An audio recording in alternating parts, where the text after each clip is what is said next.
going green next time by. All right, man. Line up on the outside row now. Pit road is closed. The estimated SOF is 4,099. Connected with Lucky Ducks. Go We expect to be fighting X. for the We podium. are Lucky Ducks on Instagram, Lucky Duck Motorsports, and as well in the the chat, field you is can on see the him grid. out there as well. Go say hello to John Peel as practice is over, qualifying's done, warm-up is just finished up. It's time to take a look at your starting grid here this evening sponsored by Lucky Duck Motorsports. Top of the board, Milwaukee no Miles. surprise, it's his fourth time this season. Jake Nichols tick at the top of the board. To his outside, he's been actually in that second place spot, I feel like, a lot. Brian McCann with some good speed, and watch out for that Cody Glencock's racing team. They have all looked very good at the flat courses.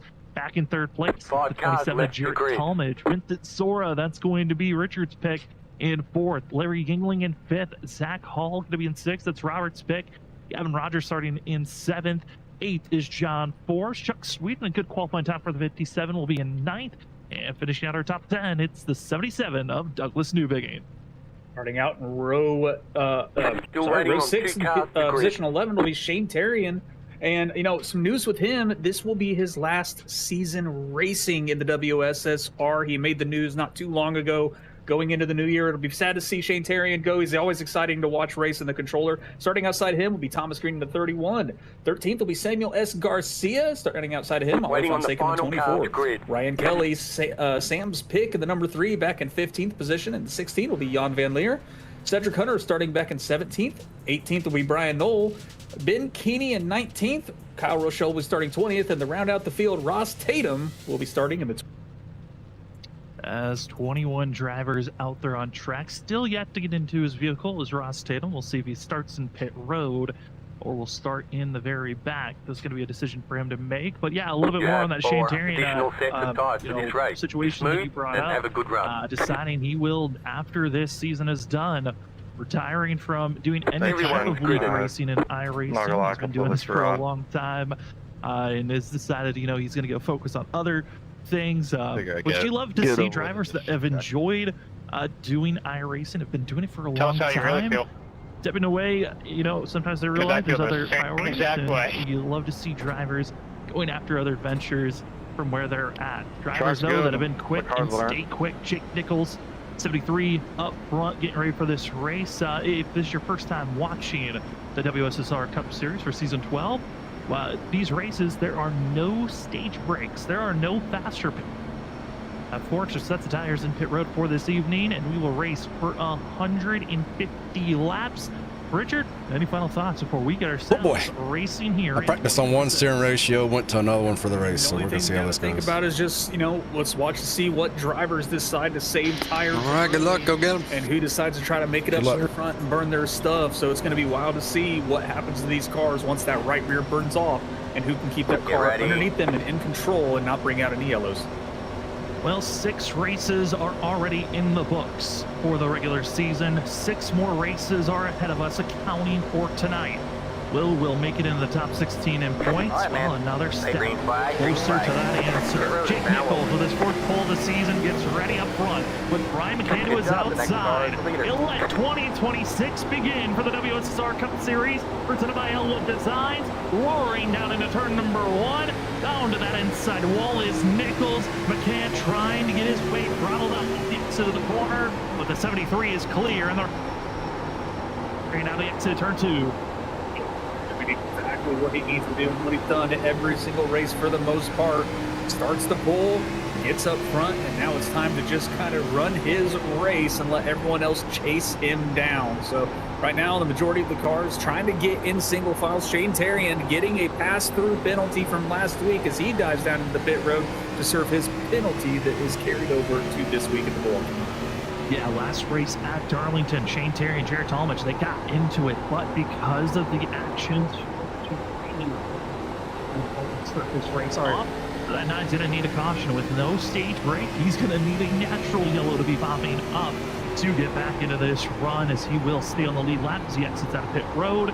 But Jake Nichols already trying to pull away up to a 4-car length lead, almost up to a 5 as he enters into turn 1. Already 2 laps completed. Fastest lap, to the 73. Everyone getting in line, and no surprise, everyone tries to get in line as quickly as possible. But here we are, Richard. I mean, the field trying to get settled. We know in the next 5 laps, if not even sooner, those rear ends are going to be on fire if you haven't been protecting your stuff. Yeah, a lot of these drivers have been just miffed by about how much that right rear tire wears just after about 5 to 10 laps. And it just kind of burns up really. It's something they've got, you know, I don't think they were really expecting going into this. It's something they've got to get used to and get used to quick. Right before that first caution, I mean, this is the time, besides practice, they're going to be in a full field of cars, you know, they're going to have traffic around them. This is where you're going to have to learn, figure out how this car reacts with that right rear in traffic, and figure out what you need to change when you get some fresh tires on there, if you need to go a little bit faster or a little bit slower to fix your strategy. As you hop on board, Jan Van Leer, who will be all the way back for the 10 machine, just trying to hover around 13th position at this moment. So sees Douglas Newbegin right ahead of him. He's picking 2 drivers. Does Douglas have a faltering moment? He can maybe Jan pick up a couple of positions here. Same for the 00 Brian Noel. These are some drivers outside of the top 16 in points that know that this is a race that could set the tone. With Matt Meir not here, it is a wide open position. Could actually propel you to that 16th spot, or even closer to the cutoff line. As you're seeing that 00 currently just staying behind Rod Statham, who did make the starting grid and is already up 3 positions for himself.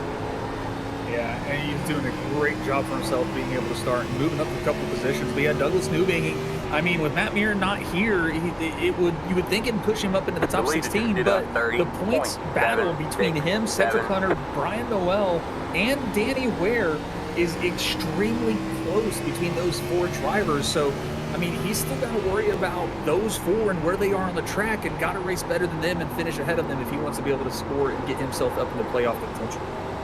Fonseca, 13th in points entry tonight. He's had 1 top 5, 2 top 10s, and a 24 trying to settle his way in currently in 11th position, but being hounded by the 77 of Douglas Newbegin. Newbegin trying to get to the inside quarter panel, going to be side by side up the exit of the corner, and the exit of 4. I really feel like it's just who can get onto the throttle better than everyone else because of how much this rear end is kicking out on drivers, especially we saw during qualifying and practice. Here during the race, we're starting to see the fidgeting of the rear end just 8 laps in.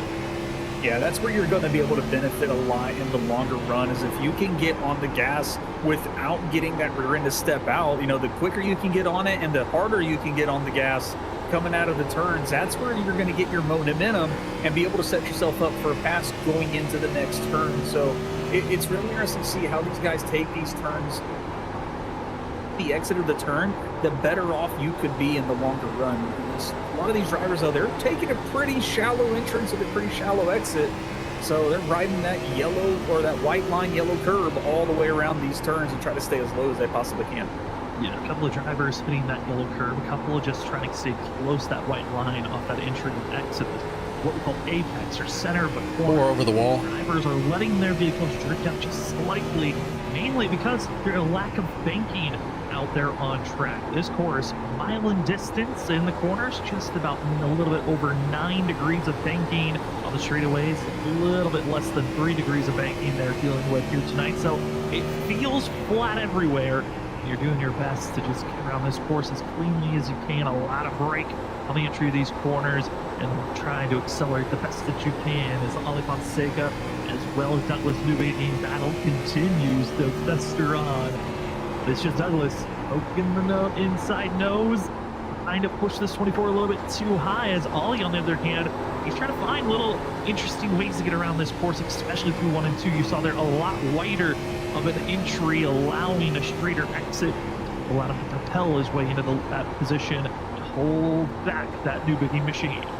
Yeah, it does seem like it's going to be really hard to pass here in the later stages of this run, because like you're seeing exactly right here, Douglas Newbegin might get to the door of Ollie Fonseca as he gets really close to the bumper there as we ride along right at the front bumper camera, but he's gotten to the door of Ollie Fonseca through the turns. But, you know, like we just saw, Ollie Fonseca, he's got pretty much any track, when you're on that outside line, you're going to have better momentum on the exit because you're able to carry a little bit more speed through the not too well. because it's not as tight of a curve that you're usually mid-pack. This is probably my best start ever. Thinking is trying to figure out where he can slow up just a little bit more to get more momentum down the straightaway. But right now he's going to have to fall back in line as we jump up here now to the number 67. I usually get in trouble or something. And Larry Yingling, winner of this. Start making mistakes like that. And the only time WSSR Cup Series presented by Elwood Designs has rained here at Milwaukee Mile in the past, which I think is crazy. 11 seasons. Leader is fast. You only ran here once. That was a track that for some people can be a headache at times. But Larry Yingling led 7 laps. It was at the very end of the race. A lot of cautions came out, took out a lot of different contenders, had to use the bumper. One of the few times we've seen Larry have to use the bump and run. 67 lingering in 4th. Not a bad place to be early on in this race, but with the way that we've seen these vehicles, especially this league in general run, if we see this field spread out, no caution being thrown, better hope that these 3 drivers you see on screen can catch up to the top 3. They're just pulling away.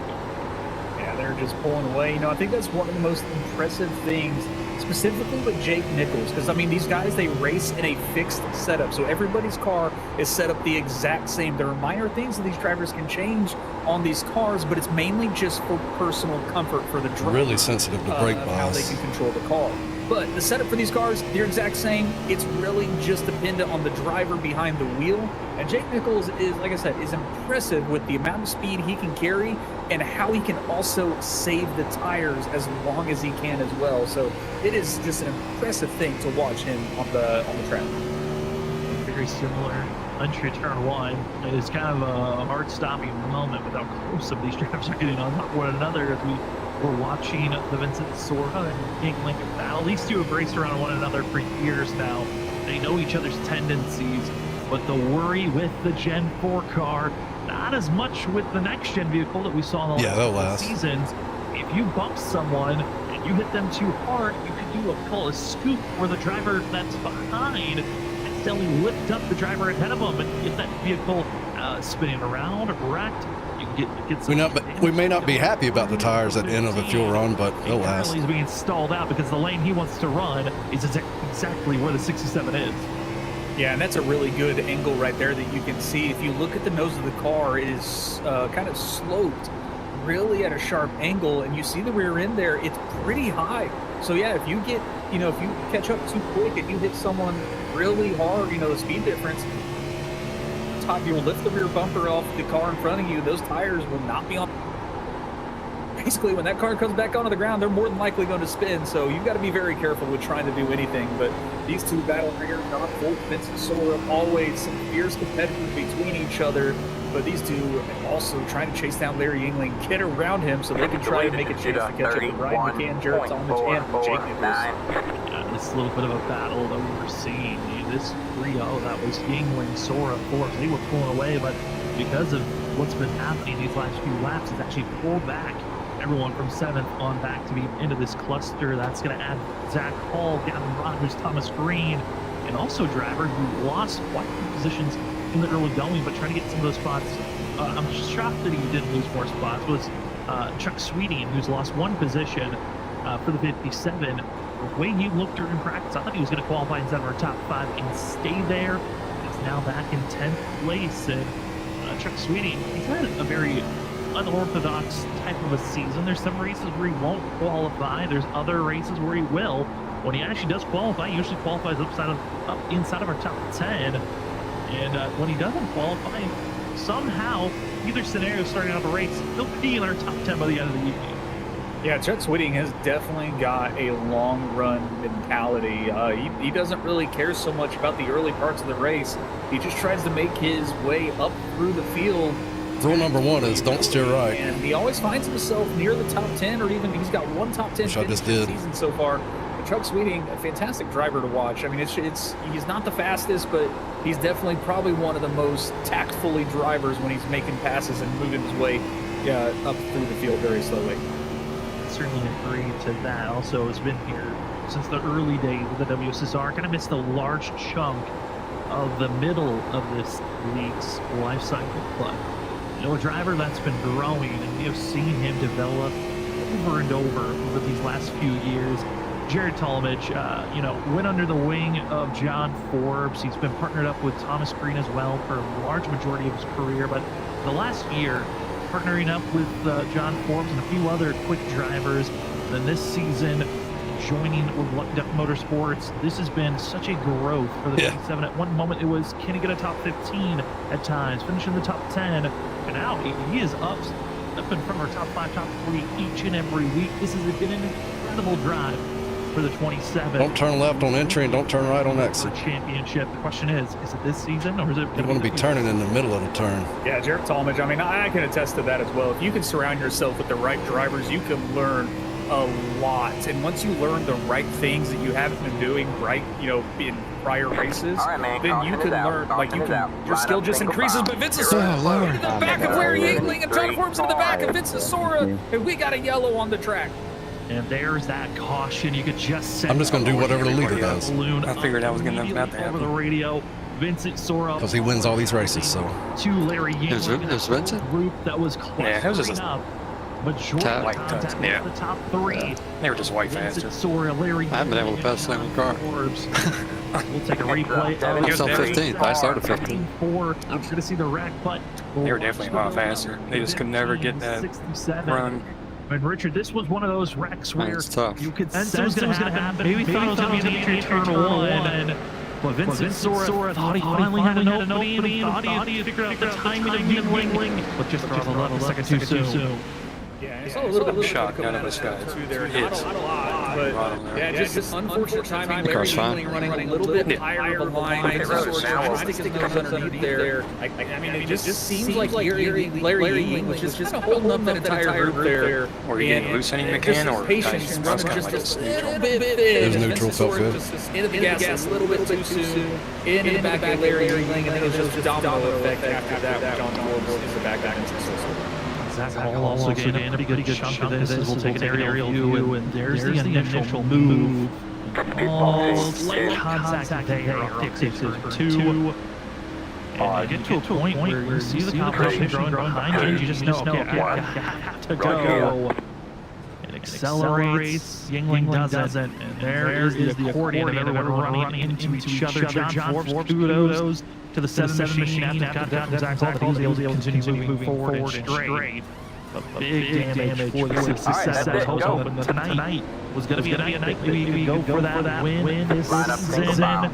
Now it's going to be messing up on pit road a whole lot, so I'm going to try not to be up in that. Is the damage the field entrance to road? Getting 4 tires and fuel for everyone here tonight. One driver that loves this caution, carrying in the 9 machine, who's qualified at 11. And that drive penalty did not go 86-84. Now his time to work through the field for the controller driver as Jake Nichols. 90-88.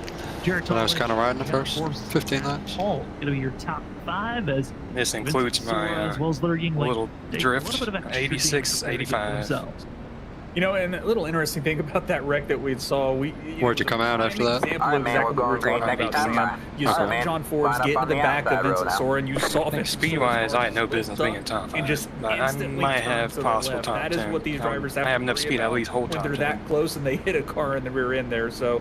But yeah, they're going to do a little bit of damage repair. I don't know what I'm doing wrong. And the shuffle up front has happened as we got some drivers. And just dirty air. Moved up quite a bit. I was just being consistent, making no mistakes, just stay on the bottom the whole time.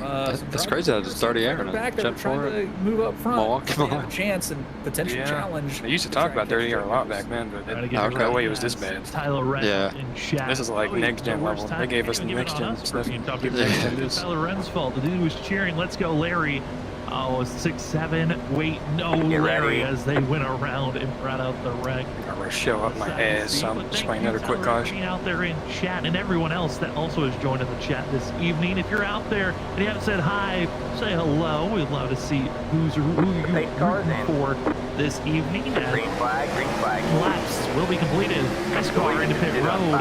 Jake Nichols, Brian McCann, and the rest of the field get ready into the restart zone as the Milwaukee Mile 150 is back underway.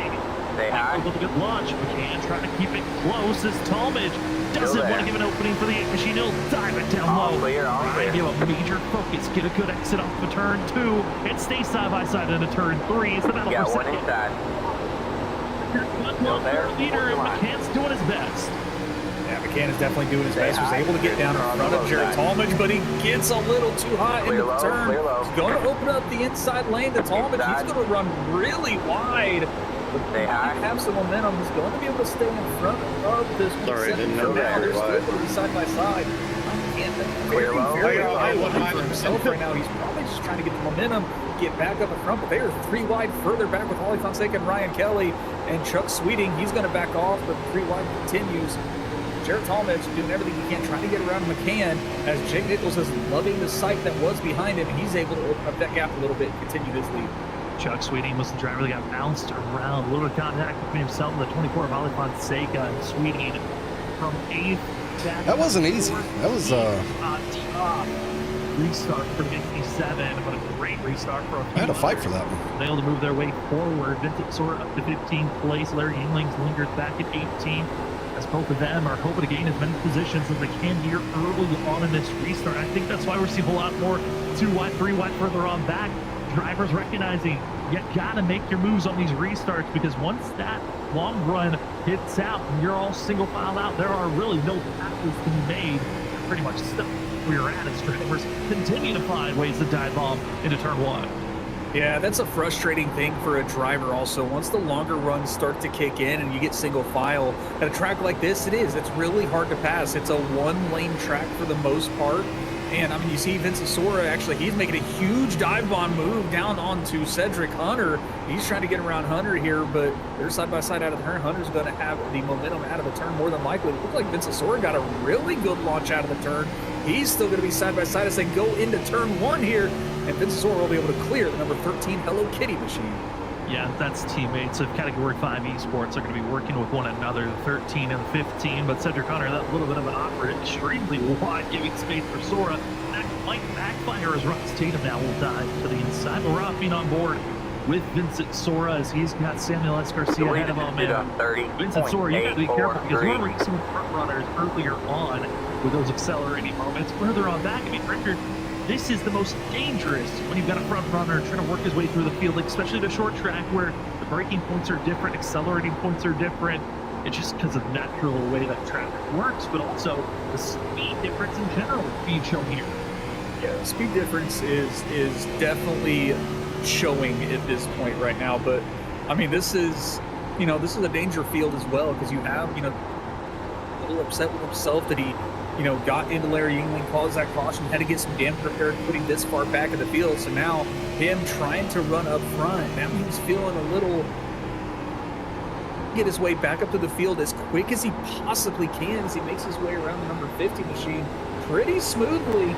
So Vincent Sora making his way back up through the field. He's going to look to try to pass Ollie Fonseca now as well. Ollie Fonseca was trying to a little bit of a defensive move by the 24. He'll hold back Vincent Sora for now as Yingling on the other foot, trying to find his way forward to get by the 0-0. But I do want to move into our top 5 because for the battle for third, Jared Talmadge, because Larry Yingling was that control vehicle in 4th place, he held back so much of the competition. John Forbes, because there's no real safety valve holding back the field, the 7 able to get by the 27. How much will Jared Talmadge be saving his tires, or will he be trying to hold back Zach Hall and the rest of the crew that are trying to move forward and stay attached to our top 2? Yeah, John Forbes is now out of that little valve that was kind of the cork in the dam is what you could really say. He's around it finally. He's around Jared Talmadge. He's up in 3rd. His eyes sets Brian McCann now. He's making his way, trying to catch up to that number 73 of Jake Nichols. But he's trying to get his way up there, but he's around the competition. He's got the speed and the potential. He was fastest in practice, so he's got something. Let's just see if he can do the long run to be able to catch Jake later on in the race. I know it's trying to push forward, and that's what we're going to see a lot here tonight. Most of the field in a line. You can go back to Vincent Sora and Ollie Fonseca, the battle for 10th place. They've been able to get by the 10. Oh, I got the wall. Beyond Ben Lair, who kind of was getting shuffled around. The 24 Vale Fonseca still defending and really clawing to keep this position over Vincent Sora. This is the best opportunity the 15's had so far in this run. Gonna dive down low to that yellow line, that rumble strip, the white line, and try to accelerate off the exit of the corner for the 15. With the 24 in the better position for accelerating on the straightaways.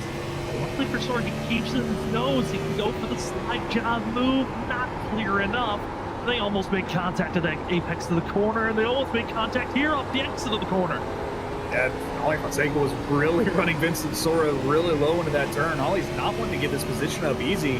He is challenging Vincent Sora, but I don't think he's going to be able to hold on much longer. Now he's going to follow in right behind Sora and give up that position for the time being. It's one of those line games. You recognize how important track position is, but Richard, fighting that hard for 10th place, is it even worth it for a long run where it looked like during that first stint, we were going to stay clean and green until that accidental run-in of Yingling and Sora. Yeah, I mean, it's definitely a trade-off you've got to think about. I mean, track position is huge on a track like this where it's really hard to pass, even though we're seeing a lot of passing going on right now. So, but, I mean, you've got to be able to protect your tires, because if you destroy your tires early while trying to defend really hard like all he was doing, I mean, it's going to make it easier to pass who didn't burn your stuff up. So, he finally recognized that Vincent Sora is much faster than him, decides to concede that position, fall in behind, and get back into his own groove, race his own race, and work for the position back in 10th. And this stretch of the racing even further back. This is for 15th place. Chuck Sweeting trying to gain some of these positions back for the 57. But Samuel S. Garcia, a great defensive move by the 50 machine. And still hold strong currently at that 15th spot is Yingling. Small little movement by the 57 in the 67 as they'll be side by side. Chat person cheering on for Shane Darian, who's watching this great battle. The 9 machine in 18th place. He's got the speed and momentum to be inside of our top 10. Question is, how aggressive does the 9 want to be, and is he even recognizing that tire wear could be a factor, as this is really the 9 machine's first run of the day, being around other vehicles? Yeah, Shane Darian now, he's finally in traffic. He's trying to figure out what he can do with his car around other cars, since he had to serve that drive-through. So it's good to see him back up here running in the field. Currently running the 18th position, but I do feel Shane Darian's got the speed to get himself up into the top 10. It's just a matter of being patient and waiting for that right moment to make your pass. As we see, Gavin Rogers is getting ready to make his move on Thomas Green and move himself up into the 7th position. And you see a little something different from Gavin Rogers. He decided to change it up for the 2026 portion of the season. He is now in a Chevy versus Ford when he raced for the first part of the season. Oh, some drivers really feel like they get into a slump. Something's got to change. Maybe they call it yips for other people, and you know, changing something up can help you out. And now being here in the Chevy and trying to make the pass and doesn't get it done on Thomas Green is one. A different mentality for 2026. I know for the beginning of this year, we talked to Gavin quite a bit. I know you did, Richard, on the fact of how important is it for practice. I know for some drivers, we're just showing up the race day. We got hour practice for the race. That's all the time that we really need. Just get warmed up again with the track, and then we're back at it like right away. For some people, Gavin, though, learning practice might be helpful for himself as he runs in 7th place. Well, and, you know, for Gavin, he was very good in the next gen car. The car kind of drove with his driving style. He was extremely fast in it. He was very consistent, and he didn't really drive the Gen 4 at all when it came out until WSSR moved to this car. So, I mean, he had no practice in it, and he doesn't really practice much with it, but still, he's learning really quick what this car can do. But I mean, Gavin, he's also running on a bit of a high today, because over the weekend for the 6-hour charity race, him and his teammate Adam Buzzio won overall GTB. So, I mean, Gavin's got something, a little chip on his shoulder tonight. So he's running with some confidence here in the number 1 Chevy machine.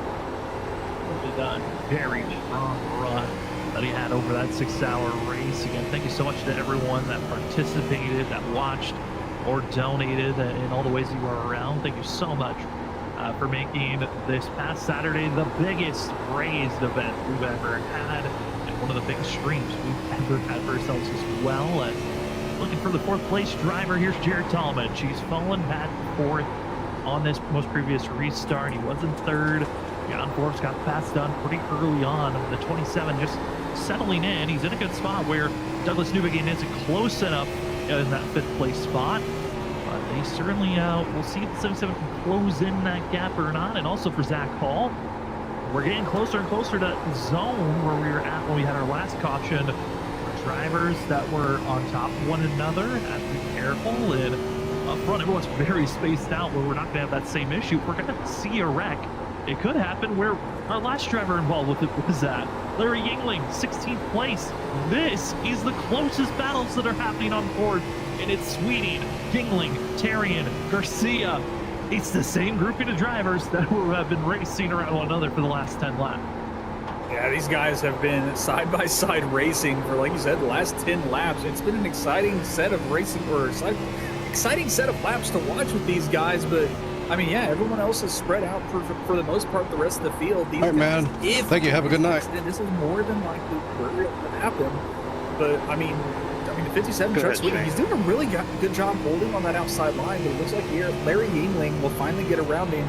Now Shane Terry, and he's got to figure out a way to get around him as well. As it was open to follow Larry, and it looks like he's going to. And now Shane Terry will take his opportunity to go for the pass, and just like that, Chuck Sweeting's tires running the outside, just no longer confident in into pit road. Ross, he's ran his minimum of 50 laps, and might be calling it an evening for himself as well. Into pit road is the 12 of Kyle Rochelle, who is not running as well for himself either this evening. It looks like he was dealing with a little bit of damage, but we'll see how the 21 is going to call it or stay out there on track, as Ross Tatum as well as Kyle Rochelle both at the same time have left the server, leaving us with 19 drivers out on track. And last of those that are running, here's Ben Keeney, who is just trying to survive out there on course. He lets that 98 you're quite wide for himself, but the M&M's tilted. It's always a joy to watch Ben out on track. He's always trying to learn how to get faster, and he certainly is with the team that can give him a lot of knowledge to be quicker and faster in surviving races. His ultimate goal for this 98 team, and right now he's doing a good job at it. As we move up to the 10 number of going to be Jan Ben Lair, who's in 13th at this current time. Yeah, Jan Van Leer, number 10 machine here, up in 13th position, 3 up from his qualifying position, doing a pretty good job, just kind of keeping it nice and steady and out of trouble. Just kind of out there running his own race at the time being. I mean, everyone else is just pretty much running their race right now. Shane Tarian making a move on Samuel S. Garcia. He's going to get around him, following Larry Yingling as well. But Jan Van Leer has been doing a fantastic job of late in these tracks. But Larry Yingling still leading this charge for these drivers that are trying to move their way back up through the field. Because Larry Yingling, he wants to get back up there and try and race for that top 5 position like he was in earlier. He certainly would like to. Another driver who's trying to close it on the gap could possibly go for a pass. A battle for 8th place. Thomas Green, he's got the number 3 machine of Ryan Kelly behind him, as the 3 is slowly inching his way forward. Again, the driver who was on my list to watch out for, as he's been very good at these trying to save your tire tracks. Usually it's the concrete courses where we see the 3 have his most success, and here tonight he certainly is trying to mount a way forward. It's just not as much speed I think I was expecting from 3. I was expecting a little bit more, but again, Rogers, the last time we ran here was in that next gen vehicle, not the Gen 4, where we saw Brian Kelly have his better strength. As the field can thank you again to more amazing sponsors that are out there helping us for season 12. We want to say thank you to GTR Simulators. Head on over to gtrsimulators.com and use the promo code WSSR at checkout for 10% off on purchases of $100 or more. So don't miss out on your chance to upgrade your rig and race like the pros at GTR Simulators. They've got simulator rigs that are portable that can be moved away, or you can have stationary rigs. Go check out their wide selection again at gtrsimulators.com. We also want to say thank you to Trophy Smack. If you're looking to celebrate your high moments or your low moments, they've got you covered with championship rings, belts, trophies, and their metal plate wall smack, and so much more. You can check out at trophysmack.com. Speaking about their wall smack metal plate, it is a magnet safe system that you can utilize, or you can get their stand. And when purchasing your wall smack, remember to use the promo code WSSR SMACK at checkout to get 10% off on your wall smack purchase from Trophy Smack. Yeah, that's trophysmack.com. Thanks so much to all the amazing sponsors as we are 1/3 of this race completed. And Richard, we've only had one caution, but I would say to this field, they've done a very good job with how difficult it looked under practice conditions and qualifying conditions to keep this moment for some of these battles. We're now starting to see that yo-yo of drivers moving tires and those falling back that didn't. Yeah, it has been impressive to watch these guys. I mean, the one caution, not really to any kind of tire issues, just mistiming on an acceleration. But I mean, yeah, we saw a lot of issues during the practice, a lot of complaints from the drivers about how much these tires burnt up. Was going to expect to see some loss of control from these drivers, but they're doing a good job keeping these cars under control and just keeping it straight, keeping it green. I mean, a lot of these drivers, they love seeing these long green flag runs. I mean, it might not be sometimes the most exciting for us to watch here, but these drivers definitely love it because that's where the strategy plays out. This is where it gets exciting to watch and understand because, I mean, a lot of these drivers, they have different prerogatives. They have different strategies that they're trying to try out to see if that can propel them up for a chance to win, and that's what these long green flags run produce. Gavin Rogers in the one machine currently lingers in 7th as one of the tracks that they were saying that was very similar to the way you have to race this track was Phoenix. And for Gavin Rogers, his best finish this season was at Phoenix. He finished 6th, which was one of his 3 top 10s this season. No top 5s for the one machine. He was our champion from last season. That's why he was given the number 1 for the past champion of past season. You have the ability to carry that number or stick with your old number.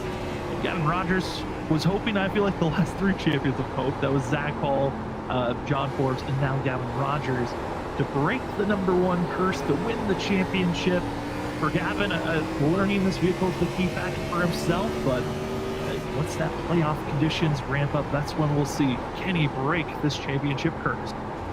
Yeah, it's going to be interesting to see what Gavin can do. I mean, he is playoff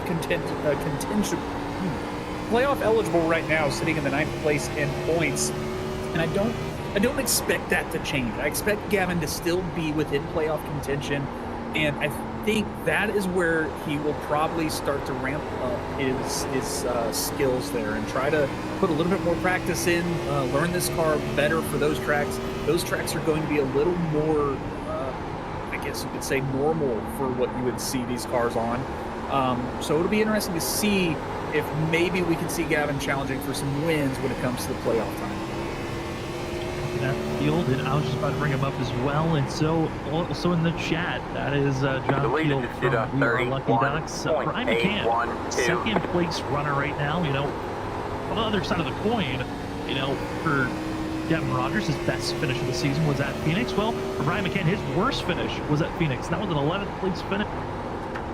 His best finishes were early on in the season when we were at Daytona to start the season off, and at an 08 configuration of Atlanta. He came over with the 5th place finish to start the season off, 4th place, which was his best finish at Atlanta. Since then, he's been having a 7th place finish the last 2 weeks at Sonoma and Darlington. Here tonight, could get his best finish of the season, finishing inside of the top 3, which it's been a while since we talked to Brian McCann. He's a guy that we saw in other leagues before he moved over to the WSSR Cup Series, where he was dominating, really good in the Xfinity car, especially. That was one of the vehicles that really we saw a specialty for this 8 machine in those other leagues. And I would say it's some similarities where it's a lot of throttle input where you got to find your strength. Right now we're seeing Brian McCann, a lot of strength when it comes to a throttle input race, as behind the 8 machine, battle for 3rd, Jared Talmadge, who wants that 3rd place position back from John Forbes that he relinquished early on in this run. Yeah, these two back at it. He takes it away from John Forbes back to the 3rd place for that of the 27 of Jared Talmadge. And these two, teammates. I mean, last season, Jarrett Talmadge tried helping John Forbes out a little bit with the points race there, but didn't pan out, letting Gavin Rogers win that championship. But these two teammates will always run hard against each other, but Jarrett Talmadge is going to take third place back away from John Forbes. John Forbes not easily giving it up. He is still sticking right there behind the bumper of his teammate, and he's just probably going to buy his time. Hopefully he saves some tires, but he gets really loose there coming out of turn 2, and that's where we're starting to see it. Some of these tires are starting to slip away from these drivers. Yeah, one of those drivers I'm getting concerned about, that's going to be 6th place runner Zach Hall. We are getting a similar sight that we saw that brought out our first caution of the day. Gaggle of cars getting on top of one another. That's Gavin Rogers, Thomas Green, Ryan Kelly, as well as Vincent Sora, all starting to get a little bit too close for my liking, as Gavin Rogers trying to find an opening to get by this 32 freaking fast broadcasting machine. Yeah, Gavin Rogers trying to look for that opportunity, but Ryan Kelly is making the opportunity side by side with Thomas Green. Green is going to have the momentum from the outside line going down the straightaway. Ryan Kelly's right there. Gavin Rogers finally finds an opening, is going to get to the inside of Zach Hall. Zach Hall slides a little high, going to have the momentum, but Gavin right there at the door, just like Ryan Kelly. We're 2 by 2 as they come across the line on the front stretch with Vincent his way up to 10th place. He is now looking at this, hoping these guys stay side by side as he tries to make his way back up to the front as well. This 15 machine has just been methodically taking these spots away. He's been the fastest driver on track on the long runs. Vincent Sora, as he's closed in to this wall of vehicles side by side. 2 is going to be seeing Zach Hall. Gavin Rogers still fighting tooth and nail for this position. Ryan Kelly down screen. The 3 looks to be in the better advantage, but he just can't fully clear yet. And showing late outside in the run, you might get side by side, but how well can you get behind the driver in front of you? And shockingly, even with the side by side racing, they're catching up to the 77 of Douglas Newbegin. Just makes the clearance and the pass on Hall. Same for Kelly over Thomas Green. And as they finally get in line, say hello. Vincent Sora is here, but Hello Kitty also closing the gap. Sora's caught up to this group of 4 drivers, making it a 5-driver group. Gavin Rogers making the pass, and we saw those drivers were side by side for quite a while. Typically, that outside line will have the advantage down the straightaways, but it seems like if you stay side by side with the guy on the outside for at least 2 laps, it looked like maybe their tires heated up and they just kind of lose the grip and then they lose the momentum, and that's what's allowing the guys on the inside to complete that pass. So Gavin Rogers, Ryan Kelly did a phenomenal job there. Methodically, 1 or 2 is getting loose. Set side by side with them and was able to make the pass. But Gavin Rogers starting to extend that gap as he's catching the 77 Lucky Duck driver of Douglas Newbegin. He's in the sights as Vincent Sora down onto the curbing. We're still has some grip. To the low side of Thomas Green. Not quite there, but it's only a matter of time before we can get underneath the 31 machine and get that pass started. It honestly feels like that. It is now just a when is the pass going to be made. Will it be made under pit stops? Will it be made under green flag conditions? So the river brings on. I'm also keeping an eye out on the battle for the lead. Ryan McCann has cut it down to less than 4 tenths to Jake Nichols, and this has been incredible to watch. The 8 machine has just been a little bit faster here, a little bit faster there, a couple of tenths, a couple of hundreds, and now the 8 machine within 3 tenths to Jake Nichols off the exit of turn 4. Nichols with a little bit more of a shallower exit than the 8 machine. It's kind of just let this 8 machine wander down into the corner, then wander out just a little bit further on the outside, and it looks to be helping out on the speed as Nichols, he just now is in, and I protected my lead position now. First time I feel like this season we've seen a driver catch up to Nichols and be this close into a long run. Yeah, Brian McCann has been extremely impressive to watch in this run. He has cut that gap. He is almost in striking distance to Jake Nichols. And, not to take... And they keep talking me up. I'm going to make a mistake. He's done a great job catching up to Nichols or whatnot. I'd be curious if Nichols is maybe trying to get some temperature back in those tires, cool them off a little bit. But, Brian McCann still chasing him down, cutting that gap even more. Put the camera on somebody else. It might be easy to catch him. The hard part, passing. we'll have to see what he can do. Jake Nichols down on that yellow curbing there. He's trying to get that the shortest way around that track as much as possible. And he is just staying in front of Ryan McCann, just kind of waiting his time, trying to get a little bit more speed to get up to the back bumper of the 73 machine. Leading on where to go as these two continue to close in. We're going to keep our camera on this lead battle, but I'm going to give you an update vocally of what's I might actually have to mute. on back. Adam Rogers has been able to move up into the 5th place position. I might be able to pass him. 7 at Douglas Newbegin, but the group is now clocked into a group of 5. It's Douglas Newbegin, Zach Hall, Ryan Kelly, Thomas Green, and Vincent Sora that are on So we still got one another. 26 laps I left. just have a feeling that whenever one group makes a big move, the other one jump. Fueling up now should get us to the finish.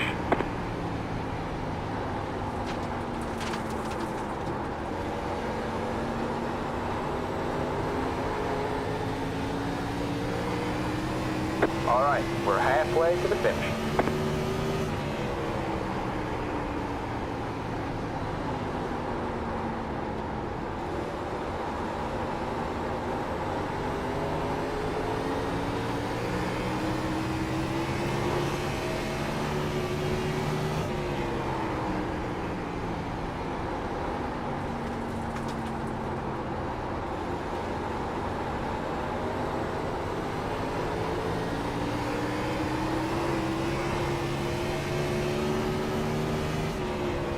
He's putting more effort in now.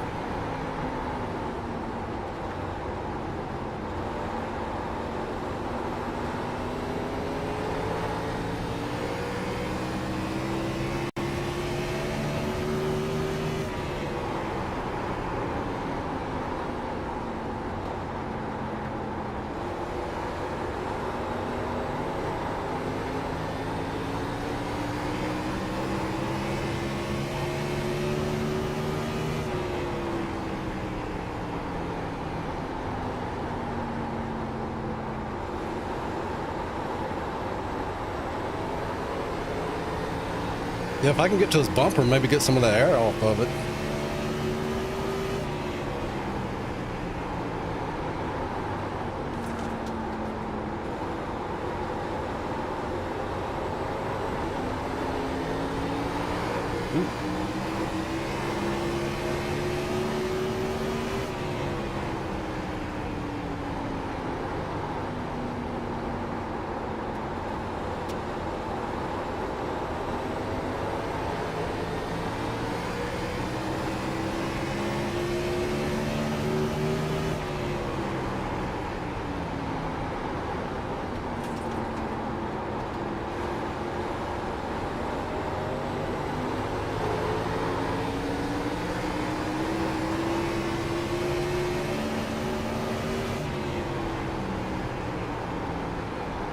The leader just did a 32.047. Just when you think you can put some pressure on the throttle, you can't.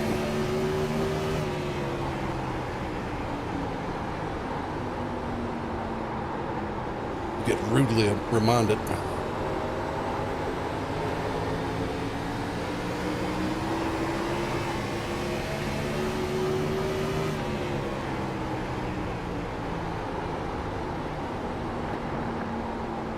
No, they're catching. Oh, that's new tire.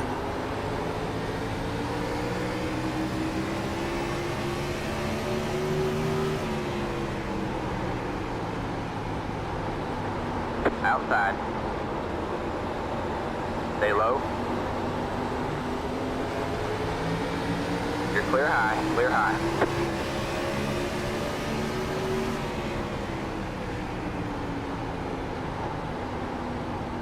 Who's Jake gonna pit?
got one outside.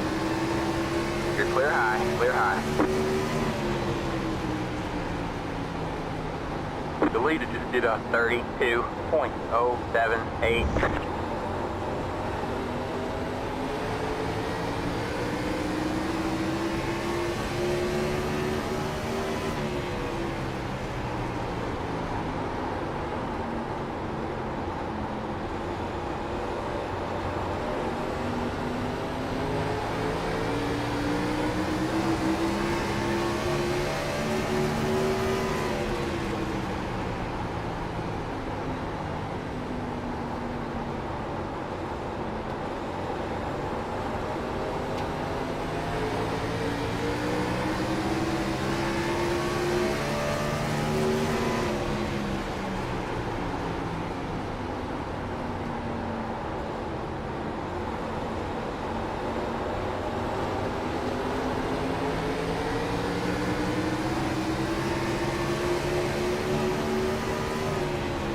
The car behind you is pitting.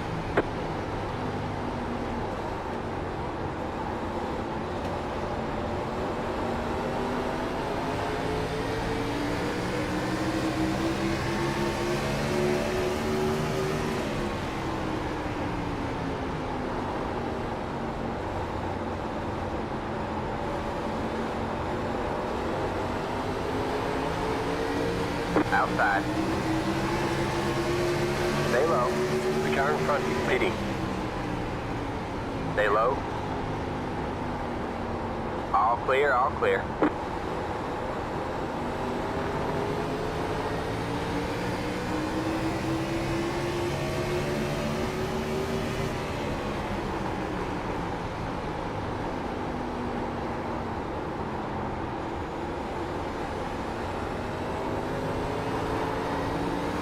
Thank you, Ty. And then he pit it. The leader is pitting now. The car behind you is pitting. You are the leader. I got a lap led though. I don't know if that's bonus points, but I'll take it.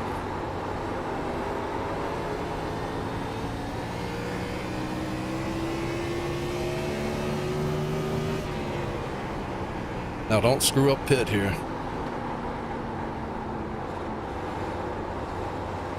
I'm gonna pit here, Ben, by the way. Copy, thanks for the heads up. Pit box in 10,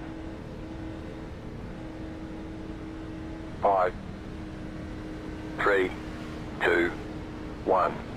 Right here. Oof. I mean, he's already going to be seeing Talmadge up to 2 seconds ahead of Jake Nichols after putting down the fastest lap of the race so far.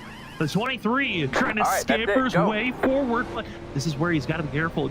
Talmadge did a fantastic job. Remember, he gave up the positioning to John Ford. He waited for his chance to pounce forward. The problem for Talmadge, your vehicle, you've got to be slow and methodical on trying to catch up to John Forbes, who did the extreme undercut. He pitted 10 laps sooner than the 27. Currently, once this pit cycle goes through, it should be John Forbes leading this race. For how long, that's going to be the question. And do not overcook your tires here, Talmadge. You got a chance for greatness as the 73 of Nichols. How much is he going to pace himself, or is he in full bore mode now? It's going to be interesting to see. I mean, Jared Talmadge is definitely putting down some heater laps right now, but, you know, like you were saying, he's got to pace himself. He can't burn these tires up trying to catch his teammate of John Forbes. But Brian McCann and Jake Nichols, they come back out, you know, in front of one each other again. But even, you know, just as close as they were when they went in. So Brian McCann not that much further back from Jake Nichols. He's going to try to make his way up in the long run again. That's his aim. Wait for the long run. Unless Jake Nichols figures something out what Brian McCann was doing, Brian McCann's got a way better anybody know the pit road speed than any driver on this 45. No worries, Ben, you're good. I'm going to see from Brian McCann. The fact that he's only just about 8 tenths off, that is a quality position to be in. You can now match the pace. 73, feel like he's going a little bit too fast. You can back off slightly for that long run. I love where this 8 machine is at right now. The problem for Jared Talmadge, Jake Nichols, Brian McCann, is the fact that they see John Forbes so far ahead of them. For some drivers, that can put them in a mindset, you need to push and catch up to him. We'll see what quality pace they have to woe up for these final 56 laps here this evening. Still waiting to hit pit road is Thomas Green, Ollie Fonseca, and Larry Yingling. They are going to be the last three expected to hit pit road as they continue to stay out for Thomas Green. And if those laps led as Douglas Newbigin using the apron and fresh tires to make a pass on the 31, as that's a unique early next-gen lines you were seeing there from the 77 as he made it work for himself. That was a really impressive line from Douglas Newbigin there, all the way underneath the yellow curbing on the flattest part of the track as well, down there on the apron, and still was able to carry the speed. But I have a feeling Douglas Newbigin is really going to be burning his stuff up here because he is flying around this track right now with that huge move on Thomas Green, as Chuck Sweeting is making a move now on Thomas Green as well. Sweeting's able to pass us 31, losing ground, but might be banking on trying to minimize the amount of lost time later on. I gotta think for a lot of the drivers that pitted earlier, they were fighting against their competition around them.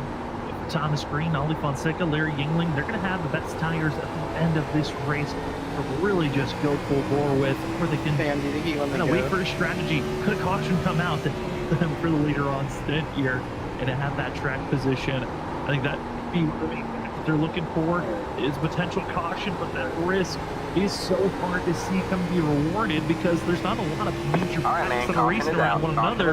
The closest is the battle for 11, where Jan Van Leer and Cedric Hunter. We'll do whatever Jake does. On the front, the caution, and there's the incident that Thomas Green, Fonseca, and Yingling were looking for.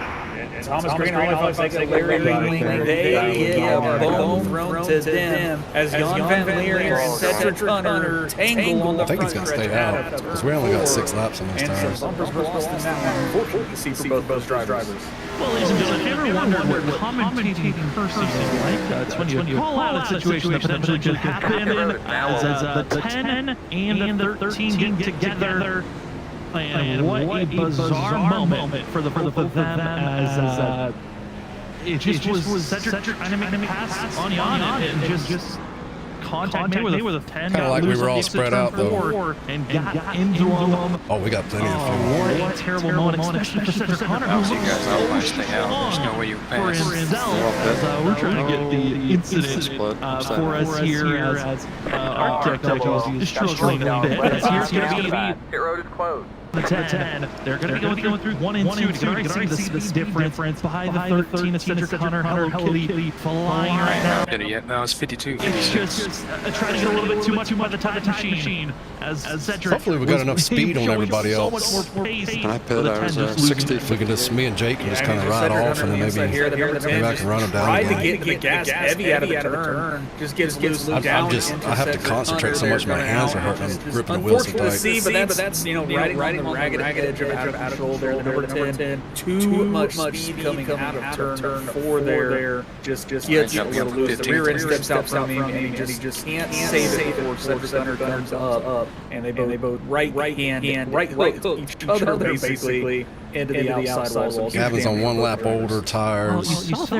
Rod and Shane's on the same lap. Maybe there was So we're not too big of a threat here push that to anybody out behind us. because when Cedric got to that inside quarter panel, there was no contact made between the two, but the 10 just... I just got to make sure no incidents on the start, and hopefully I can get single file behind Jake and Gavin doesn't push at this 10 too terribly hard here.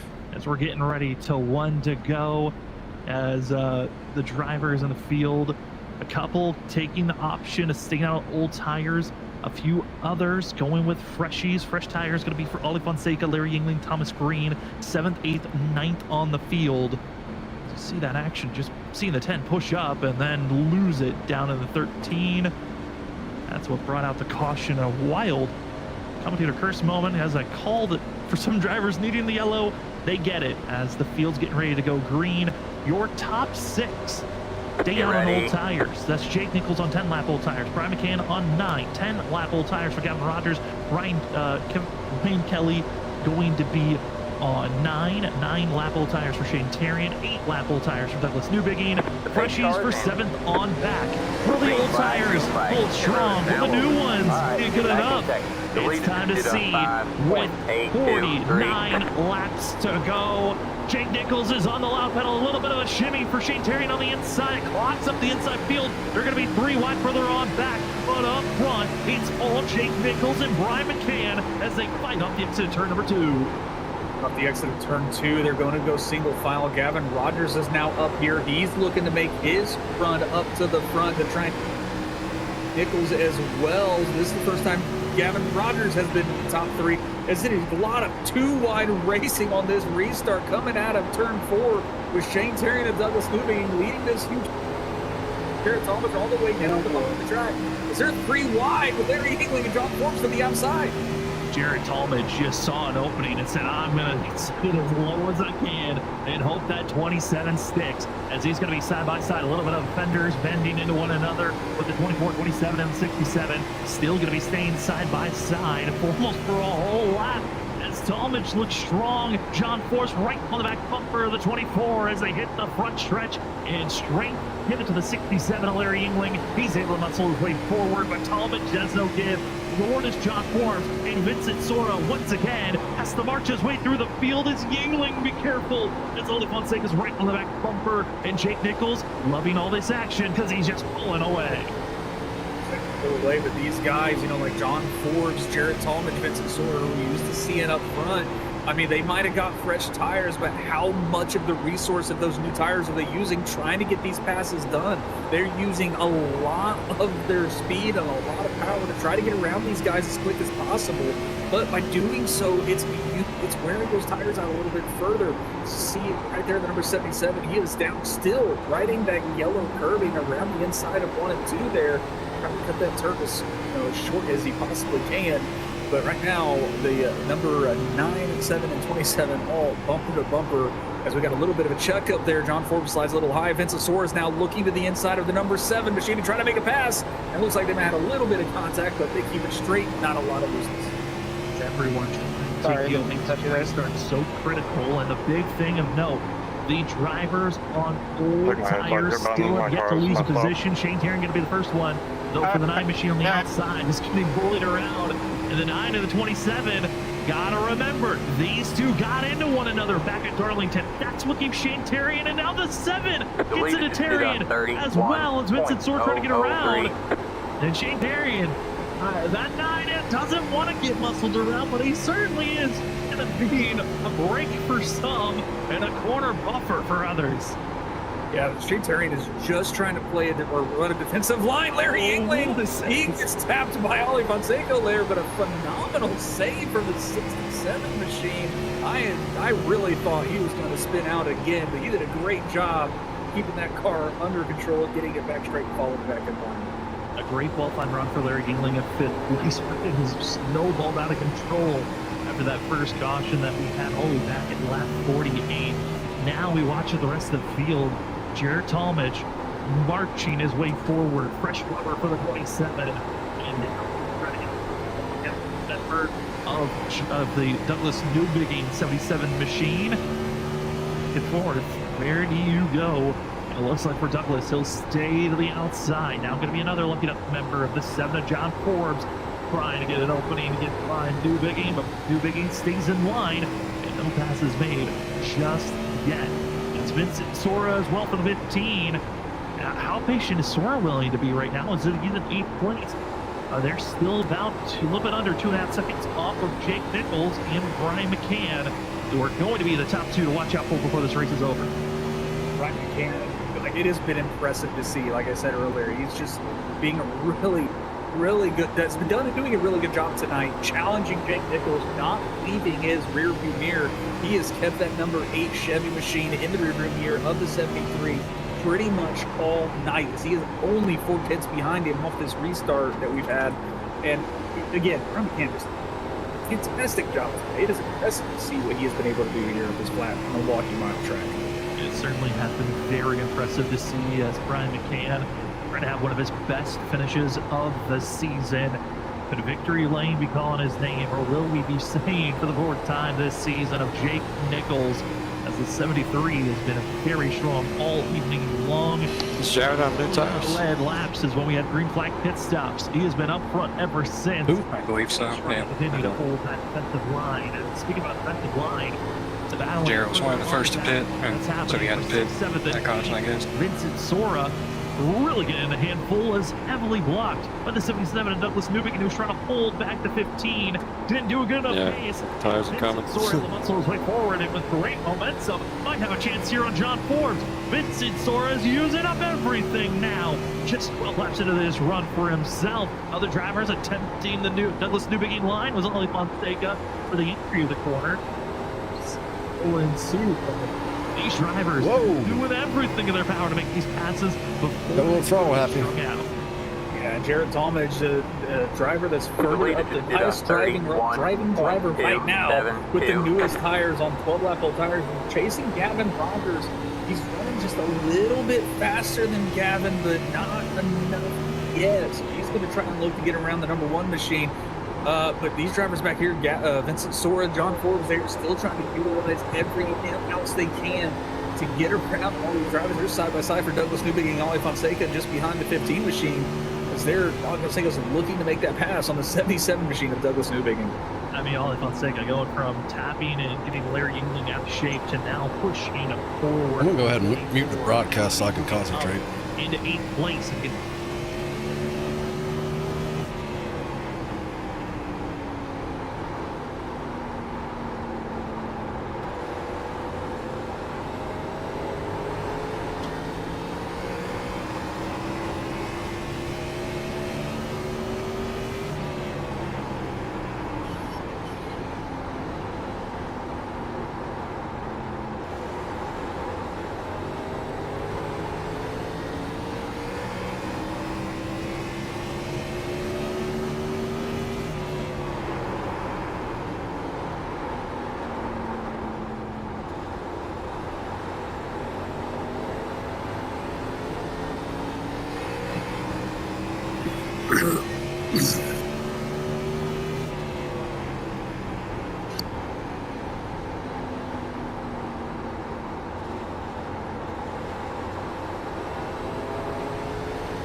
The leader just did a 31.412.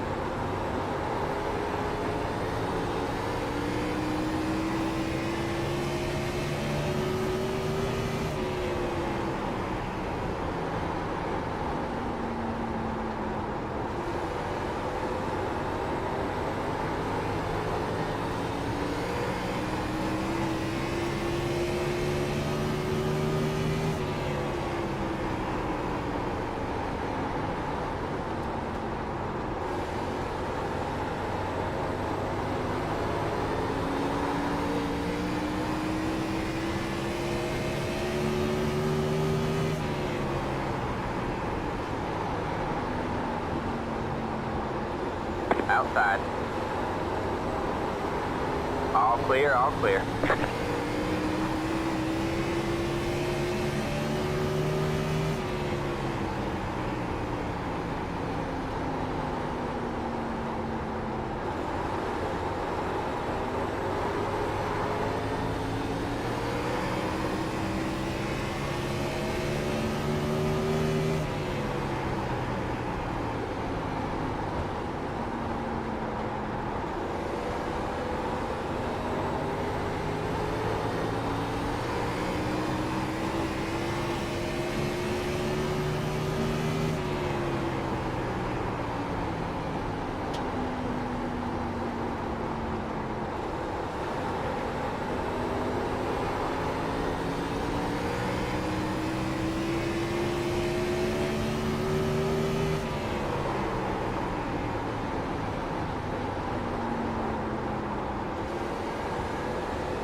The leader just did a 31.501.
Taking air off my spoiler. That should be legal.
I just lost one piece.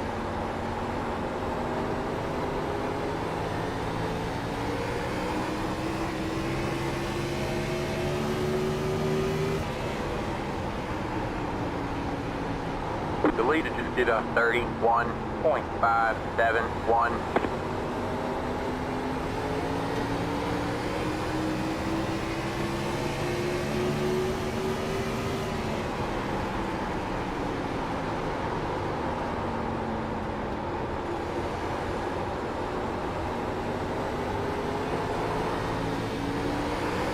Outside. All clear, all clear.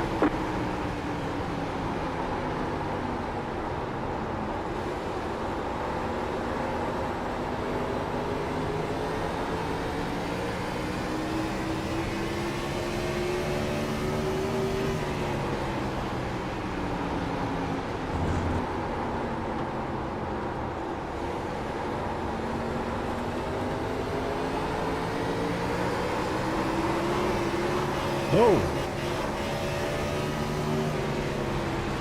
Got one inside. Still there? Hold your line. All clear, all clear. had a weird exit line on that turn, messed me up.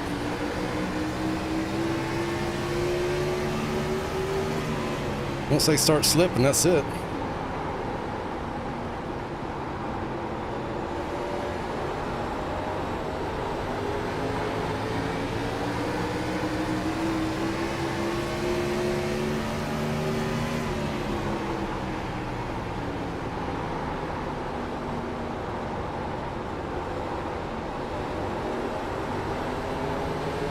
Damn, new tires is going to finish second, possibly first if he can catch him. I think he slowed down some. Me and him are about matched. Good Lord, he's drifting. Got one outside. Still there? Hold your line. All clear, all clear.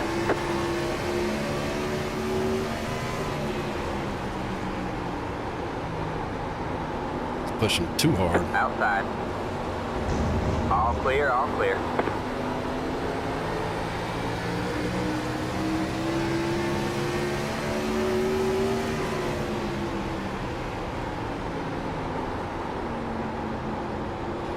Outside. Stay low. All clear, all clear.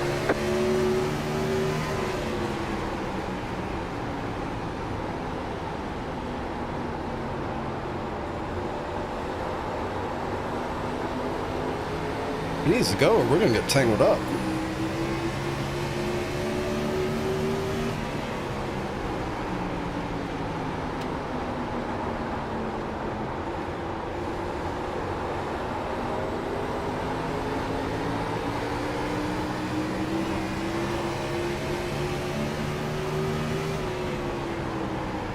Deleted just did a 31.705.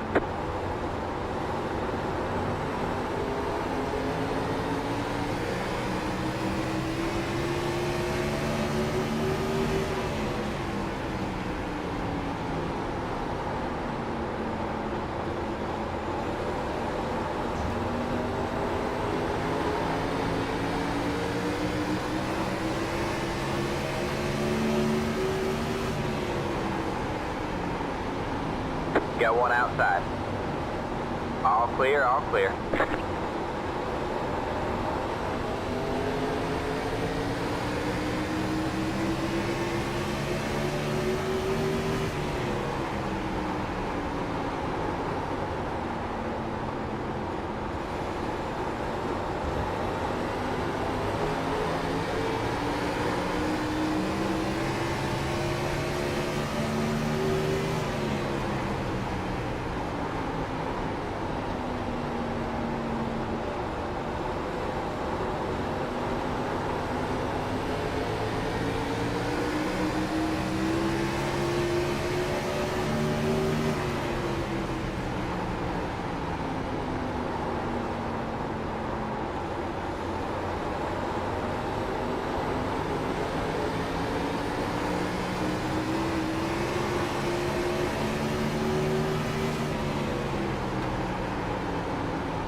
Dang it, he's going to get a run.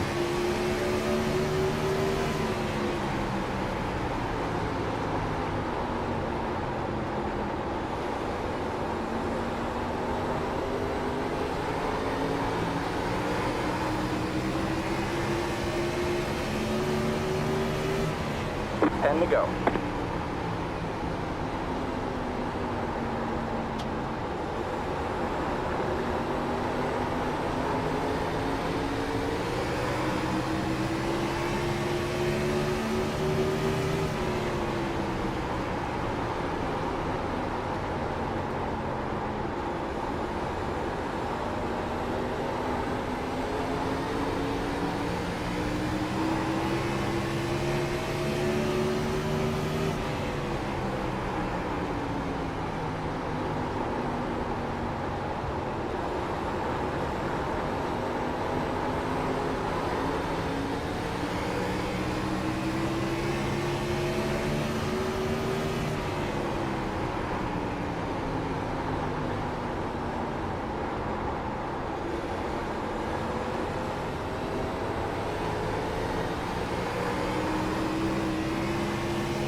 Deleted just did a 31.757.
5 to go at the line. We're in a podium position.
If I would have got new tires, or I'm on that last pit stop, I might have been able to win the race. Because I was much faster than Jared on new tire. 31.829.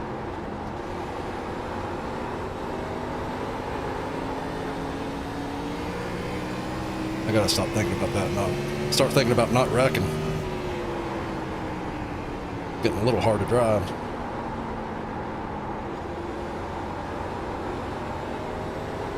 All right, man. White flag. One more left to go.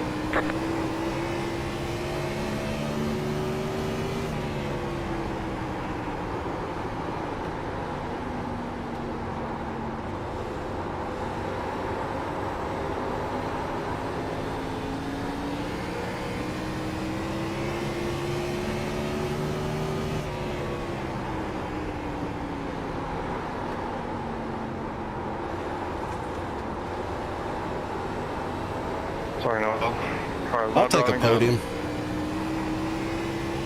You're good. Why not give him another one? Jake Nichols, 4 out of the 7 races this season my arms hurt. are crowned by him. The 73 Great job, is driver. back into victory lane. Thank you, Todd. New year, same driver. It's Nichols for season 12. Nice podium, Brian. Our Cup Series Thank you. presented by Race. Elwood Designs. That certainly is how Go in, Jake. I think some drivers didn't want this race to go. I don't know how I did But that. with I how can't feel hard a anything lot in my of these wheel guys right had now. to push, it just came down to tire management, and Nichols was better at it. Yeah, Nichols did, again, another clinic of a run for him. Able to manage the tires, able to manage the pace, and keep that car in front of everybody else. And again, takes that car into victory lane. Will be able to take that checkered flag home, get the trophy, and another tally mark in the W column for himself.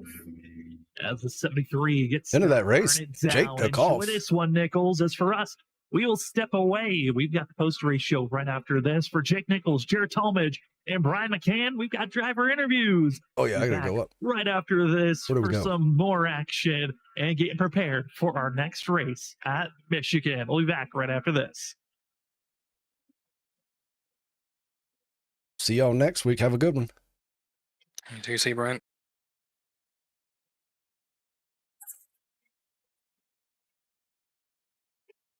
Oh, what am I going to say? I don't know what I'm going to say.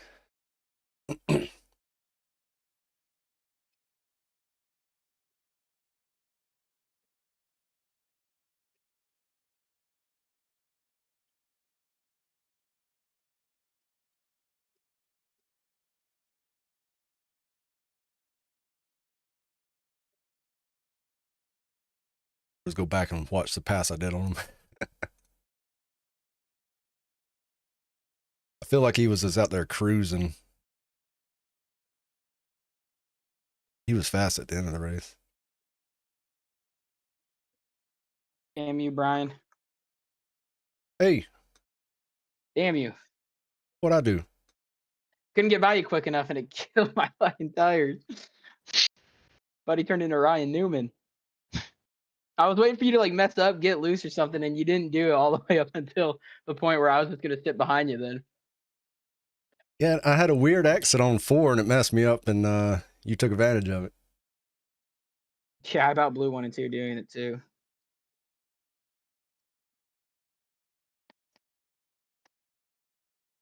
Good win, Jake. Thank you. I completely drove wrong that first run. I was paying for it big time at the very end. I kind of figured it out the second, the last run there, but lower D, man, I was on the struggle bus forever. Without dirty air, you would have got me like way earlier than what you did first run. I was kind of hoping that third run, the pit stop run, went green. Would have been interesting.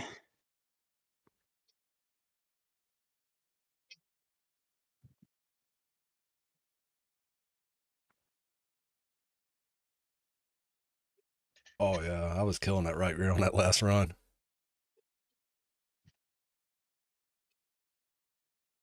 $70.62. It was more even the earlier runs.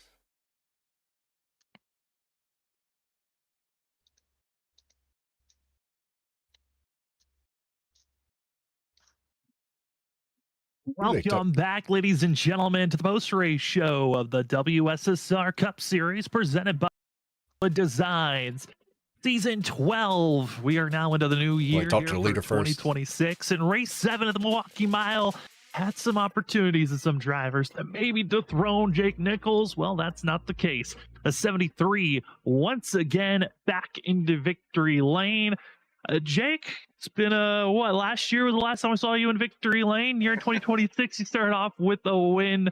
How are you feeling after that one? Because it felt like this was one of the few races this season where we saw someone actually competing with you. Seeing Brian McCann right there. Yeah, tell him. Yeah, I kind of struggled that run that he caught me. I just was trying to figure out which way I really needed to wear, tight or loose. With how it felt, it was kind of trending both ways. We were really getting snug through the center and then really on edge on exit. So I was trying to just wear.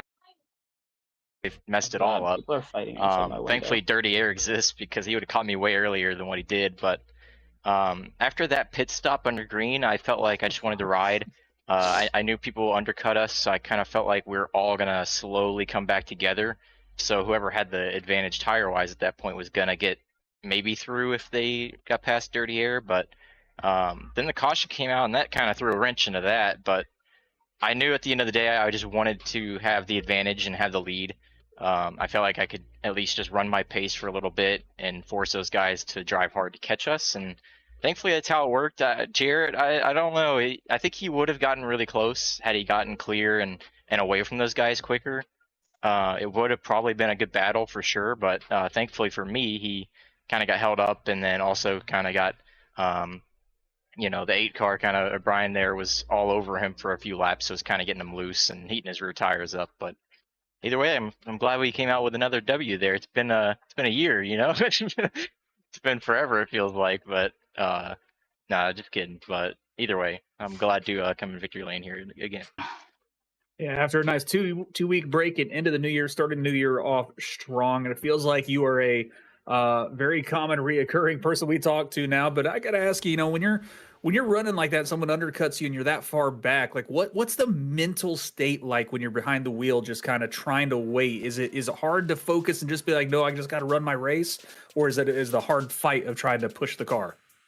That's definitely hard because, especially with Brian right there, I didn't want to undercut too much in case then he could just wait a few laps and have the long run pace he had before as well and catch me. But I didn't want to let him undercut either because I felt like if he had the tire advantage, then who knows, I might be completely done at that point. So especially with the other guys, I saw a few undercut a lot. I felt like, as long as they undercut by more than 2 laps, I felt like I could get it back to them, especially with, it was like 3 or 4 of them that did it.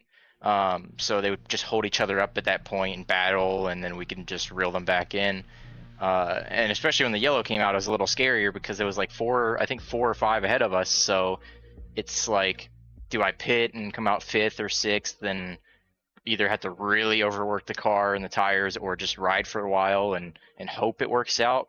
and I'm glad we made the right call, at least for ourselves. I know Gavin trusted me there. I think he just followed suit and hoped it worked, and he still got a P7, which is good, but it was definitely a little sketchy.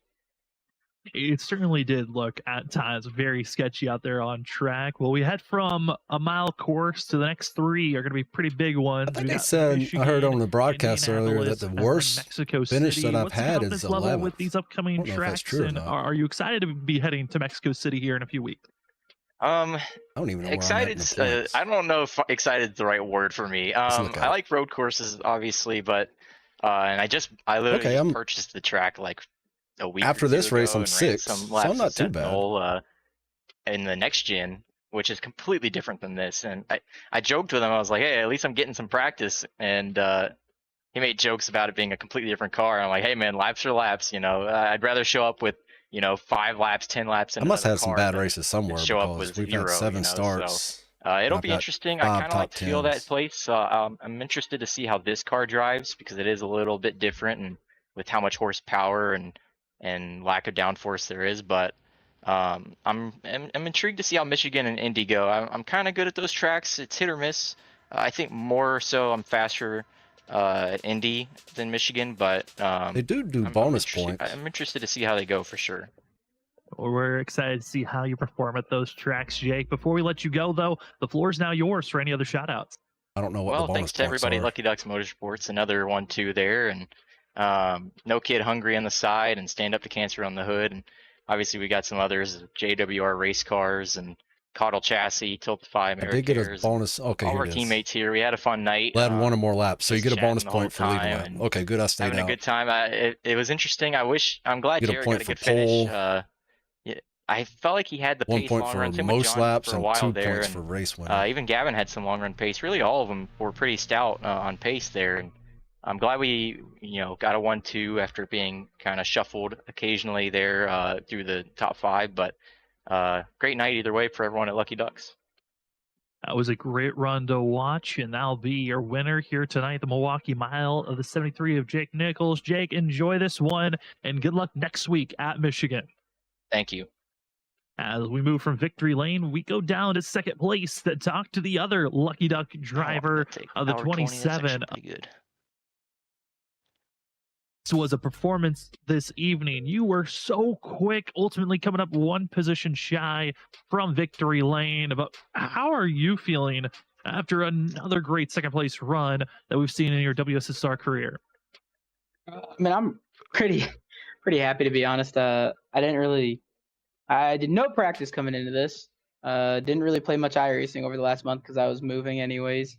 So kind of just came in here hoping for just a semi-decent run just to get back in the groove of things of league racing and stuff like that. And honestly, to come away with the second and have what I pace definitely right up there with Jake, especially in the long run.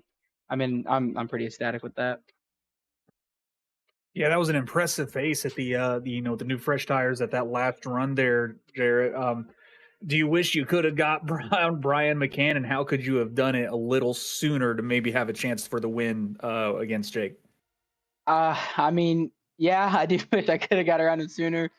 There wasn't really much more I could do other than just plain running him over. I tried to pass him without aero griefing him, then I aero griefed him. And to be honest, the only reason I even got by him was because he just had to flip up out of 4 and was enough to get by. Honestly, even if I got by him, probably would not have been able to do anything to Jake. I could have got there, but I would have just been in the same situation, just stuck behind unless he messed up, and he probably wouldn't have. I think if we started maybe 2 rows higher on that restart, so I guess probably coming out the leader of the people who pitted there, I think we maybe end up winning because, it's 5 less cars. I think I started behind 5 people.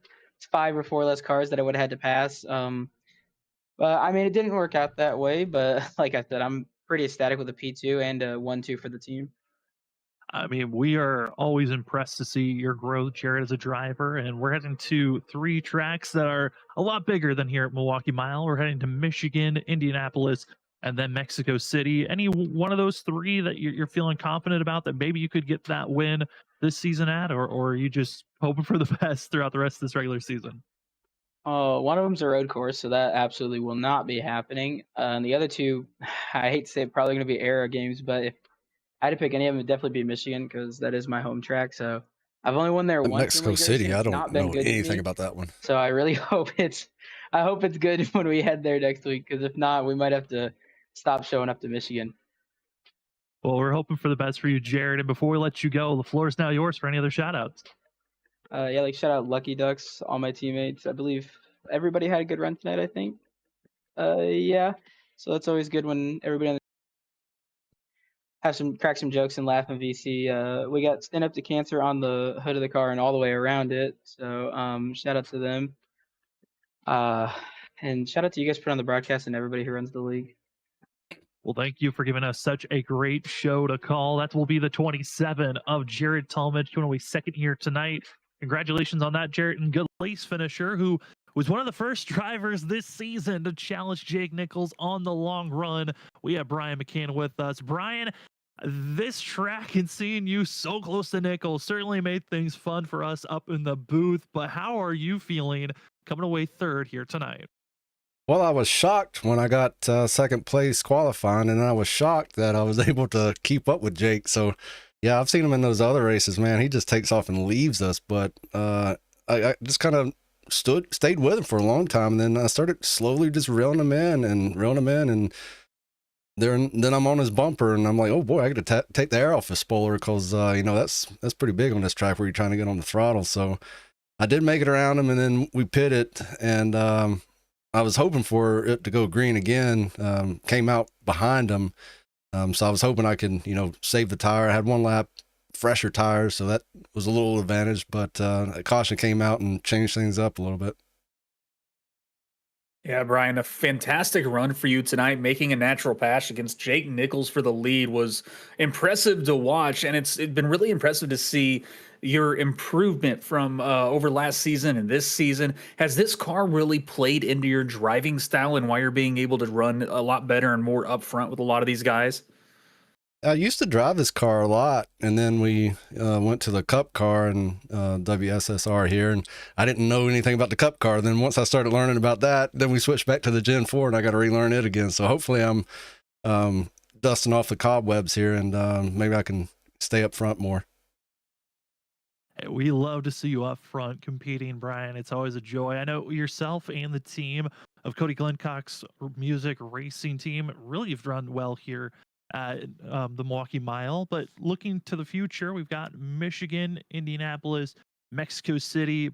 Are you excited for any of those tracks? Are there any other courses past that you're excited to be running at and feel like you have a chance to get into victory lane?